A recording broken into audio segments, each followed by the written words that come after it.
Tuhan bersamamu. Inilah Injil Yesus Kristus menurut Matius. Dimuliakan. Pada suatu hari, Yesus naik ke dalam perahu lalu menyeberang. Kemudian sampailah ia ke kotanya sendiri. Maka dibawalah kepadanya seorang lumpuh yang terbaring di tempat tidurnya. Ketika Yesus melihat iman mereka, berkatalah ia kepada si lumpuh, "Percayalah anakku, dosamu sudah diampuni." Maka berkatalah beberapa ahli Taurat dalam hatinya, ia menghujat Allah. Tetapi Yesus mengetahui pikiran mereka lalu berkata, "Mengapa kalian memikirkan hal-hal yang jahat dalam hatimu? Manakah yang lebih mudah mengatakan, dosamu sudah diampuni, atau mengatakan, bangunlah dan berjalanlah? Tetapi supaya kalian tahu bahwa di dunia ini Anak Manusia berkuasa mengampuni dosa."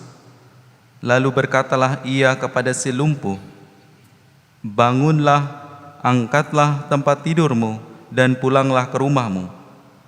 Dan orang itu pun bangun lalu pulang. Maka orang banyak yang melihat hal itu takut, lalu memuliakan Allah karena ia telah memberi kuasa demikian besar kepada manusia.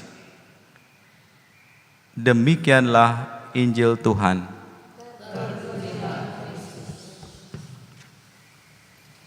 Sama saudara-saudariku yang terkasih, suster, selamat pagi semuanya.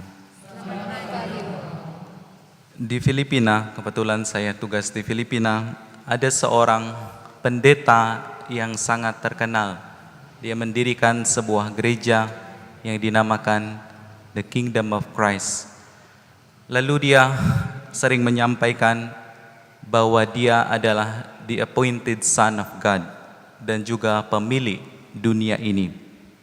Saking sombongnya, dia sering menyatakan bahwa Yesus ada, tetapi dia adalah utusan terakhir dari Allah ketika kita sampai di akhirat. Lalu banyak sekali pengikutnya, tetapi pada akhirnya karena banyak penyelewengan, karena kaya raya sekali, punya jet pribadi, akhirnya sekarang dia berada di penjara. Dengan kata lain, saya mau mengatakan bahwa kita sebagai manusia seringkali sombong, dan ini adalah ungkapan penghujatan kepada Allah, ingin menyamai diri sebagai Allah, utusan Allah. Dia sering mengatakan, "Saya adalah anak Allah yang diangkat." Sama saudara-saudariku yang terkasih, dengan cerita ini saya mau menggarisbawahi bahwa seringkali kita juga seperti itu, menghujat Allah di dalam kehidupan kita, menyamai diri kita sebagai Allah. Di dalam bacaan Injil yang baru saja kita dengarkan tadi, Yesus menyembuhkan seorang lumpuh. Tetapi ketika dia menyembuhkan, dia dibilang oleh ahli Taurat sebagai penghujat Allah. Pada waktu itu, menurut hukum Taurat, orang yang berkuasa mengampuni hanya Allah. Allah sendiri yang mempunyai hak untuk mengampuni. Tetapi Yesus sebagai Allah mengampuni di dalam situasi itu. Tetapi pada waktu itu mereka belum mengerti, memahami kehadiran Yesus. Yang mau diungkapkan oleh penginjil Matius ialah identitas Yesus sebagai anak Allah. Dia bukan hanya sekadar manusia, tetapi dia adalah Allah dan manusia. Beda dengan pendeta yang saya katakan tadi. Sama saudaraku yang terkasih, ini adalah sebuah pesan yang istimewa yang diungkapkan oleh penginjil Matius, bahwa kita mempunyai Allah di dalam diri Yesus. Kita bersyukur setiap hari kita merayakan Ekaristi, datang kepadanya, bersamanya merayakan Ekaristi, sakramen penyembuhan, sakramen keselamatan, karena Yesus hadir bersama kita. Ini adalah kuasa yang diberikan Allah kepada putranya Yesus Kristus.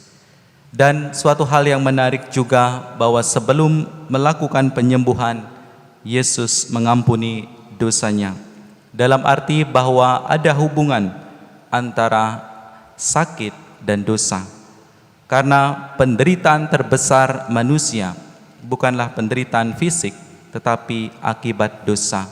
Karena itu penting sekali di dalam setiap perayaan Ekaristi kita mengakui segala dosa kita dan menyerahkan semuanya kepada Tuhan, karena Dia adalah sumber kesembuhan, sumber keselamatan. Marilah kita melanjutkan perayaan suci ini mengakui Yesus sebagai Allah kita dan menyerahkan segala keletihan, kelelahan kita kepada Tuhan sehingga kita bisa disembuhkan oleh-Nya melalui perayaan suci ini. Amin.